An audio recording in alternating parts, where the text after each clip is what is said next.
తెలంగాణ రాష్ట్రంలో రాజకీయాలు చాలా ఇంట్రెస్ట్ గా మారుతున్నాయి. అసెంబ్లీ ఎన్నికలకు 3 ఏళ్ల సమయం ఉంది. అయినా కూడా రేపే ఎన్నికల అన్న విధంగా పార్టీల మధ్య హోరాహోరీ పోరు నడుస్తోంది. సరిగ్గా ఇదే టైంలో జూబ్లీహిల్స్ నియోజకవర్గ ఉప ఎన్నిక వచ్చింది. ఈ బైపోల్ కంటే ఏడాదిన్నర ఫిరాయింపుల ఎపిసోడ్ రాష్ట్రంలో రాజకీయాలను రసవత్తరంగా మార్చింది. అయితే ఇప్పుడు Jubilee Hills Congress star campaigns list లో ఖైరతాబాద్ బీఆర్ఎస్ ఎమ్మెల్యే దానం నాగేందర్ పేరును చేర్చడంతో కొత్త చర్చ తెర మీదకు వస్తోంది. ఇప్పటికే దానంను అనర్హత వేటు వేటాడుతోంది.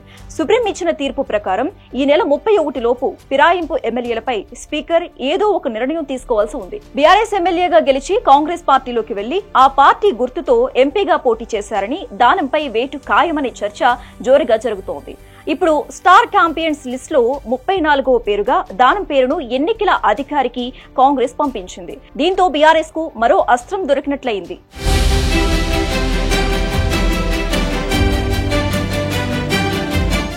అయితే దానం నాగేందర్ పేరును ఖరారు చేయడం వెనుక కాంగ్రెస్ గట్టి ప్లానే వేస్తుందని తెలుస్తోంది.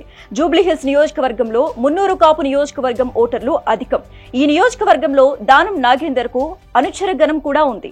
అందుకే అక్కడ దానంను స్టార్ క్యాంపెయిన్ గా ప్రకటించింది. అయితే దానంపై వేటు పడటం ఖాయమని, ఖైరతాబాద్ కు ఉప ఎన్నిక తప్పదని కాంగ్రెస్ పార్టీ కూడా డిసైడ్ అయినట్లు గుసగుసలు వినిపిస్తున్నాయి.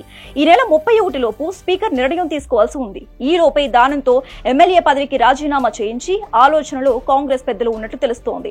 అనర్హత వేటు పడటం కంటే ముందే దానంతో రిజైన్ చేయించడం మంచిదనే చర్చ కాంగ్రెస్ వర్గాల్లో సాగుతుందని సమాచారం. దీంతో జూబ్లీహిల్స్ తర్వాత ఖైరతాబాద్ కు ఉప ఎన్నిక ఖాయమని చర్చ ఊపందుకుంది.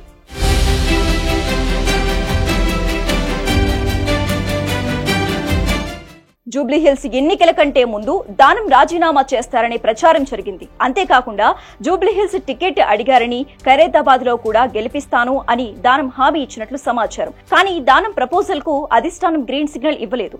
సుప్రీంకోర్టు డైరెక్షన్స్ ప్రకారం వెళ్లాలని నిర్ణయం తీసుకున్నట్లు తెలుస్తోంది. ఎలా చూసుకున్నా కూడా దానం సెగ్మెంట్ కు ఉప ఎన్నిక పక్క. ముందు నుంచే దానంపై వేటు ఖాయమని నమ్మకంతో బీఆర్ఎస్ ఉంది. ఇప్పుడు స్టార్ క్యాంపెయినర్ లిస్ట్ లో ఆయన పేరు ఉండటంతో కారు పార్టీ దానంపై వేటు ఖాయమని మరింత స్ట్రాంగ్ గా ఫిక్స్ అయ్యింది. అయితే ఇదే అంశాన్ని బీఆర్ఎస్ వర్కింగ్ ప్రెసిడెంట్ కేటీఆర్ ప్రస్తావిస్తూ హస్తం పార్టీని క్వశ్చన్ చేస్తున్నారు. ఈసారి నిర్ణయం తీసుకోకపోతే మరోసారి సుప్రీంకోర్టుకు వెళ్తామని కేటీఆర్ కాస్త గట్టిగానే చెబుతున్నారు. అందుకే కేటీఆర్ సైతం జూబ్లీహిల్స్ మొదటి దెబ్బ, ఖైరతాబాద్ రెండో దెబ్బ అని అంటున్నారట. అంతేకాకుండా 2 ఏళ్లలో బీఆర్ఎస్ అధికారంలోకి వస్తుందని ధీమా వ్యక్తం చేస్తున్నారు. మొత్తం మీద జూబ్లీహిల్స్ లో గెలిచి గ్రేటర్ లో తమ సత్తా చాటాలని చూస్తున్నట్లు తెలుస్తోంది. ఇప్పటికే జూబ్లీహిల్స్ లో బీఆర్ఎస్ గెలుపు ఖాయమంటూ పలు సర్వేలు అంచనా వేస్తూ ఉండటంతో కారు పార్టీ ఫుల్ జోష్ లో ఉంది. ఖైరతాబాద్ నియోజకవర్గంలో కూడా బైపోల్ వస్తే ఇదే విధంగా గెలిచి తీరుతామని బీఆర్ఎస్ ధీమా వ్యక్తం చేస్తోంది.